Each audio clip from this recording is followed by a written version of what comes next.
Well, it was some call it a bellwether case involving the opiate manufacturers and distributors that was originally filed on behalf of Cuyahoga and Summit counties in the federal district court in northern Ohio.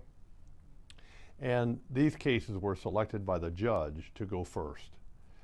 Montgomery County, I have filed a lawsuit on behalf of the citizens of Montgomery County against the same manufacturers. In fact, my prosecutor who's handling that matter, a special prosecutor, is the same lawyer who handled the cases for Summit and Cuyahoga County and just have negotiated the proposed settlement in those cases. So, and I guess the argument behind the settlement is that these opioids that they were creating or selling had addictive qualities that have helped contribute to the drug epidemic here in Ohio and nationwide. Well, exactly. I mean, these lawsuits are against the manufacturers and distributors, basically that they were pushing these opiates, these pills, for simply the bottom line in order to make a profit. And regardless of what these opiates and what these narcotics did to our citizens. And so I know that this case was being viewed by a lot as kind of a test case for the settlements going forward, because this is all part of a a larger federal case, as far as I understand. So how does it test out? Well, it's interesting because the judge basically combined all of the opioid cases that have been filed, several in Ohio, all over the country, and they have been consolidated. And so the judge selected the Cuyahoga, maybe because that's where he is, selected the Cuyahoga County and Summit County cases to go first. And it's important because the basis of the case that was prepared to go to trial then is the same basis that we have here in Montgomery County. Different facts, of course.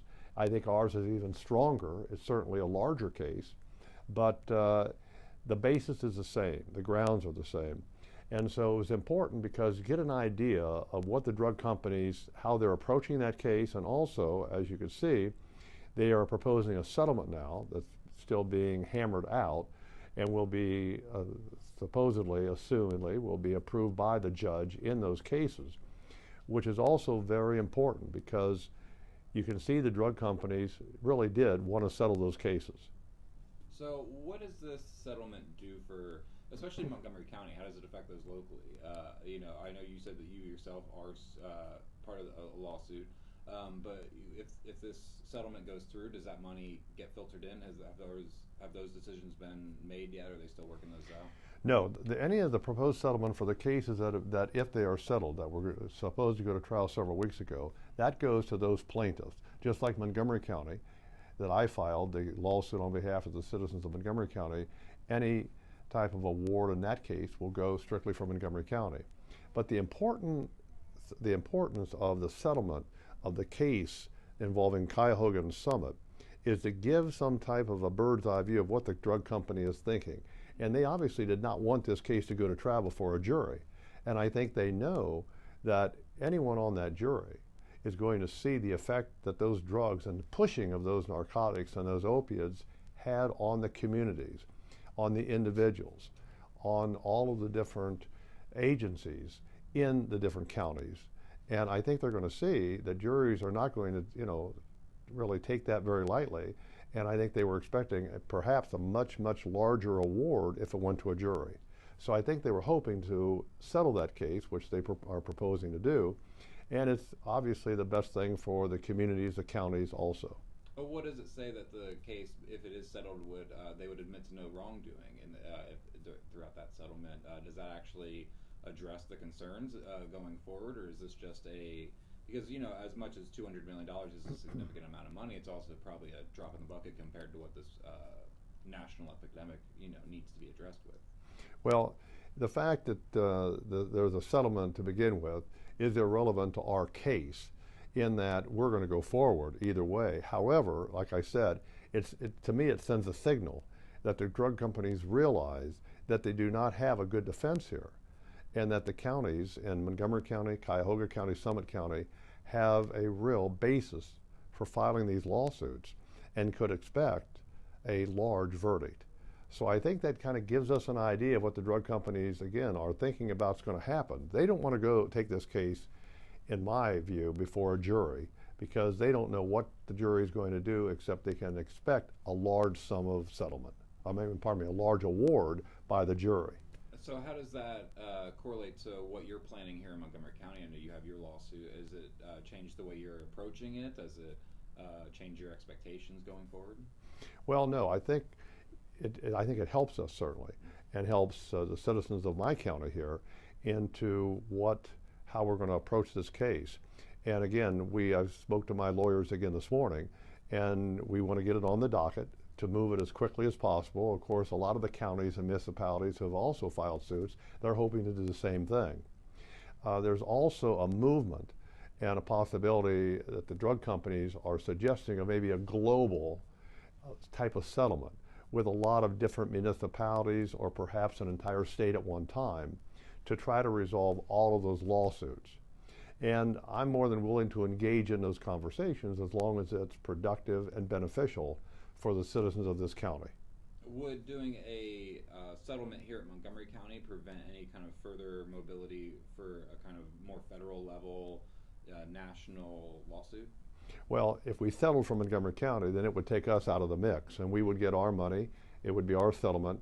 We could decide how we're going to use that money and get it to good use in order for the drug addiction expenses that the county has obviously had to deal with, but also to use it for treatment, to use it for education, to hopefully help those individuals who have suffered from taking these drugs, and also the community to repay some of and reimburse the county and some of these agencies for the amount they've had to pay out in dealing with drug addicted individuals.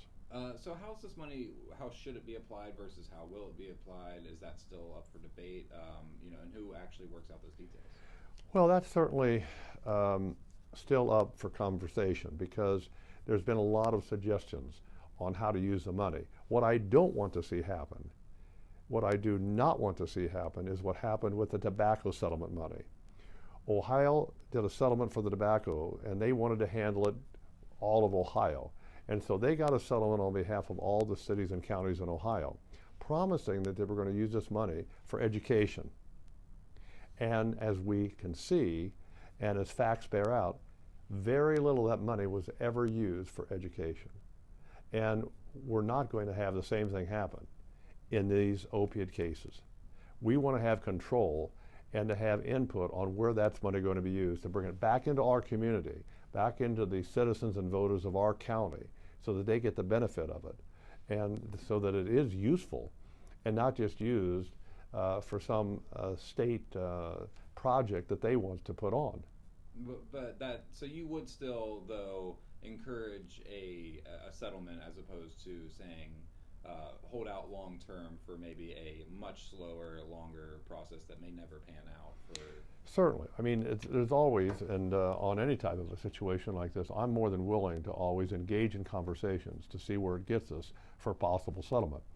There are other advantages to the settlement, and that is the county and the citizens of my county, they get the money earlier, and we can start putting it to good use. And so that's an advantage also. And yeah, I guess not to keep harping on it, but you mentioned the tobacco, and I kind of thought about that this morning when I was reading a bit about them. The seven dwarves raising their hands and swearing that they knew nothing about it and everything. I was kind of reminded of that this morning reading about the opioids, and I guess